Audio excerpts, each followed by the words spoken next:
La semaine dernière, nous avons accueilli les premières paroles de Jésus.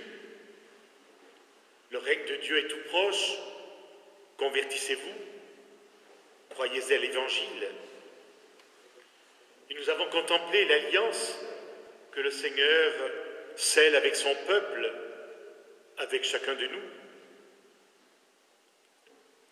Et ce matin, nous nous laissons entraîner sur une haute montagne, à la suite de Pierre, Jacques et Jean, pour être témoins de la transfiguration de Jésus, pour contempler Jésus s'entretenant avec Moïse et Élie, pour écouter le Père nous dire « Celui-ci est mon Fils bien-aimé, écoutez-le ». Et ainsi peut-être nous comprendrons un peu plus ce que veut dire ressusciter d'entre les morts. Pourquoi l'Église nous donne-t-elle, en ce deuxième dimanche de Carême, de méditer cette transfiguration de Jésus, de méditer l'obéissance d'Abraham? Dieu est fidèle à sa promesse, à son alliance. Il veut la vie, il l'a donnée. Ce n'est donc pas pour l'enlever, pour la reprendre. Souvenons-nous de l'appel adressé à Abraham, devenu Abraham. Il obéit au Seigneur, il quitte son pays, il s'installe en Égypte. À la promesse du Seigneur, il obéit. Et Abraham, dans le passage que nous venons de lire, ne comprend certainement pas ce que lui demande le Seigneur. Mais il obéit. Il obéit deux fois. Tout d'abord, il est prêt à offrir son fils, le fils de la promesse, à l'offrir en sacrifice. Il ne porte pas la main sur son fils. Et le Seigneur lui donne un bélier à offrir en sacrifice. Abraham a obéi et Isaac a la vie sauve. L'auteur de la lettre aux Hébreux médite cette obéissance dans la foi d'Abraham. Grâce à la foi, Abraham obéit à l'appel de Dieu. Grâce à la foi, il offrit Abraham en sacrifice le Fils unique, le Fils de la promesse. Et 18 siècles plus tard, c'est un Fils unique et bien-aimé, qui va jusqu'au bout de l'amour, qui se donne par amour, qui s'offre en sacrifice, en faisant de sa vie un don sacré. Et ce Fils nous est présenté comme l'agneau de Dieu. Il passera par la mort pour devenir le ressuscité, le vivant de Pâques. C'est le Christ Jésus.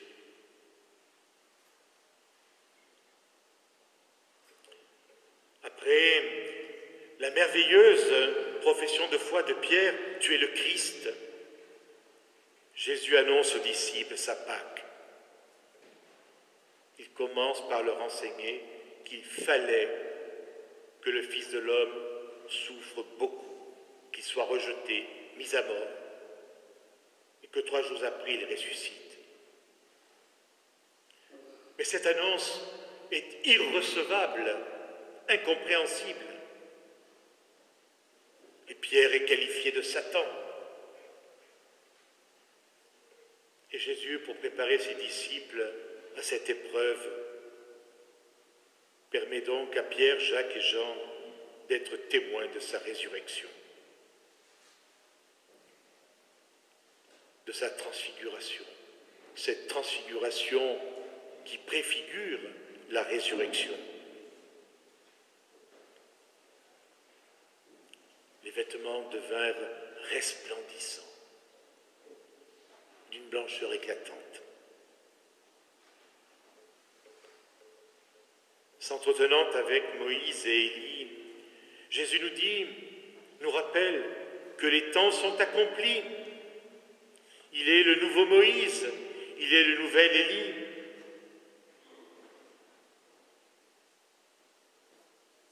De la nuée, une voix se fit entendre. Celui-ci est mon fils bien-aimé. Écoutez-le. La parole du Père au jour du baptême est confirmée. Vivre ce voyage, cette montée vers Pâques de 40 jours, c'est apprendre, réapprendre à faire nôtre le cheminement d'Abraham, le cheminement des disciples.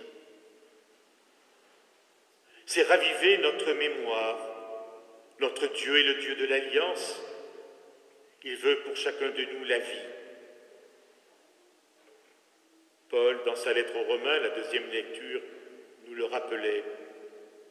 Si Dieu est pour nous, qui sera contre nous? Il n'a pas épargné son propre Fils, mais il l'a livré pour nous tous. Comment pourrait-il, avec lui, ne pas nous donner tout? Le Christ Jésus,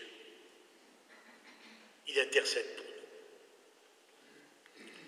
Belle parole de Paul qui mérite d'être méditée, belle parole pour guider notre prière.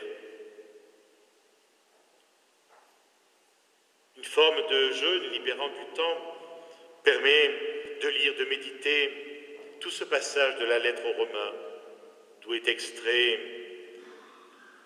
celui que nous venons de recevoir. Vivre cette montée vers Pâques, c'est nourrir notre foi, nourrir notre espérance par une écoute active, par une écoute fructueuse de la parole de Jésus. C'est la demande du Père. Celui-ci est mon Fils. Écoutez-le.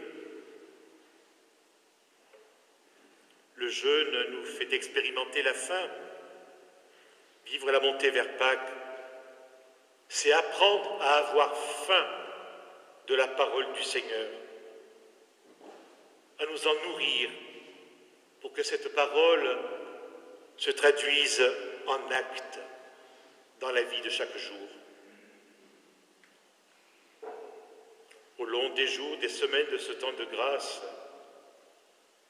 le jeûne, la prière, le partage nous aideront à nous laisser peu à peu transfigurer par le Seigneur pour mieux fêter Pâques, la résurrection de Jésus, une résurrection qui annonce, qui préfigure la nôtre au dernier jour.